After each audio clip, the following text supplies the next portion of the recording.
అప్పుల బాధలు వెంటాడుతున్నాయా? అయితే 6 JVR వారి జాతిరత్నాలు ధరించండి.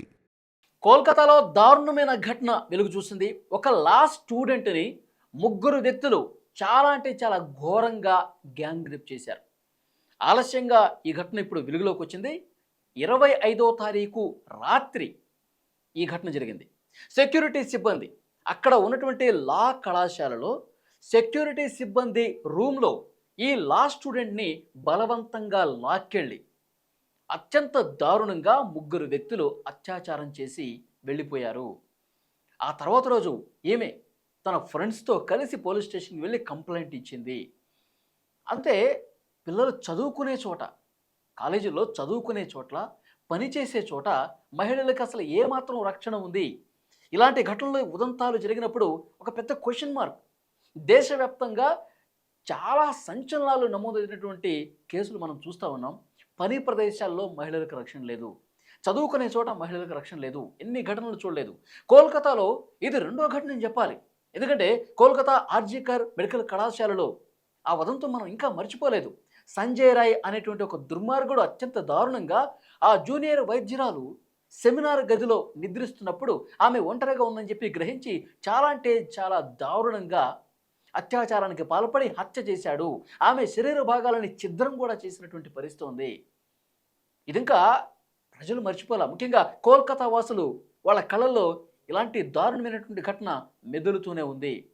సో ఇవి రిపీట్గా జరుగుతున్నాయి. కోల్కతాలోనే జరిగింది ఈ ఘటన కూడా. లా కళాశాలలో సెక్యూరిటీ మరి సిబ్బంది ఏమైపోయారు? అక్కడ సెక్యూరిటీగా ఉండాల్సిన వాళ్ళు ఏమైపోయారు? అంటే ఈ ముగ్గురు వ్యక్తులకు ఆ సెక్యూరిటీ సిబ్బంది కూడా సహకరించారా? ఆ సెక్యూరిటీ సిబ్బంది వీళ్ళకి లొంగిపోయి వీళ్ళు డబ్బాసి చూపించారా, లేకపోతే ఏం చూపించారా? ఈ ముగ్గురులో ఏం జరిగిందో తెలీదు.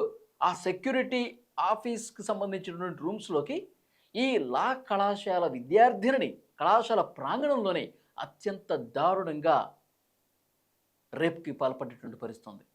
ఈ ముగ్గురు ఎవరు? అందులో ఇద్దరు కళాశాలకు సంబంధించిన సిబ్బందే ఉన్నారు. ఒక వ్యక్తి ఆ కళాశాలలో గతంలో చదువుకున్నటువంటి వ్యక్తి, ఆ కళాశాలకు సంబంధించిన ఓల్డ్ స్టూడెంట్. ఈ ముగ్గురు కలిసి పకడ్బందీకి ఒక ప్లాన్ ప్రకారం ఆ అమ్మాయిని ఏమార్చి మాటల్లో పెట్టి దారుణానికి ఒడిగట్టినటువంటి పరిస్థితి ఉంది. బలవంతంగా లాక్కెళ్ళిపోయారు. ప్రస్తుతం అధికారులు కేసు నమోదు చేశారు, దర్యాప్తు చేస్తూ ఉన్నారు. ఫోరెన్సిక్ నిపుణులు కూడా ఏదైతే గదిలో అత్యాచారం జరిగిందో అక్కడ ఆధారాలు కూడా సంపాదిస్తూ ఉన్నారు. ఈ ముగ్గురులో ఈ దుర్మార్గానికి పాల్పడినటువంటి ఈ ముగ్గురులో ఒకడు టీఎంసీ పార్టీకి సంబంధించిన సభ్యుడని తేలింది. తృణమూల్ కాంగ్రెస్ పార్టీ అధినేత్రి మమతా బెనర్జీ ప్రస్తుతం ఆ రాష్ట్రానికి ముఖ్యమంత్రిగా ఉన్నారు. ఆ పార్టీకి సంబంధించినటువంటి ఒక సభ్యుడే ఈ ఘాతుకానికి ఒడిగట్టిన వాళ్ళలో ఉన్నాడు. ప్రస్తుతం అతనికి ఫోటోలు వైరల్ అవుతూ ఉన్నాయి. అతనికి సంబంధించినటువంటి పార్టీతో ఉన్నటువంటి సంబంధాలు ఇవన్నీ కూడా బయటకు వస్తూ ఉన్నాయి. అంటే గతంలో కోల్కతాలో, గతంలో అదే నగరంలో ఒక జూనియర్ వైద్యురాలి దారుణ అత్యాచారం ఘటన ఇంకా మర్చిపోలేదు. అప్పుడు కూడా మమతా బెనర్జీ గారి పార్టీకి సంబంధించినటువంటి వ్యక్తులు సంబంధం ఉంది కాబట్టి ఈ కేసు నీరుగారిపోయే విధంగా ప్రయత్నాలు చేశారు. మమతా బెనర్జీ గారి మీద కూడా పెద్ద ఎత్తున విమర్శలు వచ్చాయి ఆ ఘటన జరిగినప్పుడు. ప్రభుత్వం ఏం చేస్తుంది? మహిళల భద్రత ఎందుకు పట్టించుకోవట్లేదు? మహిళల్ని ఇంత దారుణంగా అత్యాచారం చేసి చంపేస్తున్నటువంటి ఘటనలు కనిపిస్తున్నా కానీ కోల్కతాలో ఎందుకు పట్టించుకోవట్లేదు? ఇప్పుడు ప్రతిపక్షంగా ఉన్నటువంటి భారతీయ జనతా పార్టీ అక్కడ సీరియస్గా ఫైట్ చేస్తూ ఉంది. ఈ తాజా ఘటనతో కూడా భారతీయ జనతా పార్టీ నాయకులు విమర్శ చేస్తూ ఉన్నారు. మీ పార్టీలో ఉన్నటువంటి వాళ్ళే మహిళల్ని ఇంత దారుణంగా అత్యాచారం చేసి పశువుల్లా ప్రవర్తిస్తూ ఉన్నారు. ఇప్పుడు ఈ ఘటనలో అమ్మాయి ప్రాణాలతో బయటపడింది. ఈ ముగ్గురు దుర్మార్గులు రేప్ చేసి పారిపోయారు. ఇంకా ఆమె అదృష్టం బాగుంది, రేప్ చేసిన తర్వాత చంపేస్తారు దొంగ వెధవలు. లిటరల్గా చంపేసినటువంటి ఘటనలు గతంలో మనం చూసాం కదా. రేప్ చేసి ఈ విషయం ఎక్కడ బయటకు వస్తుందన్న ఉద్దేశంతో దారుణంగా కొట్టేసి కొట్టి చంపినటువంటి ఘటనలు కూడా ఉన్నాయి. ఇంక అదృష్టం బాగుంది కాబట్టి వెంటనే ఉదయాన్నే ఫ్రెండ్స్తో కలిసి పోలీసులకు కంప్లైంట్ ఇచ్చి బోరున విలపిస్తోంది.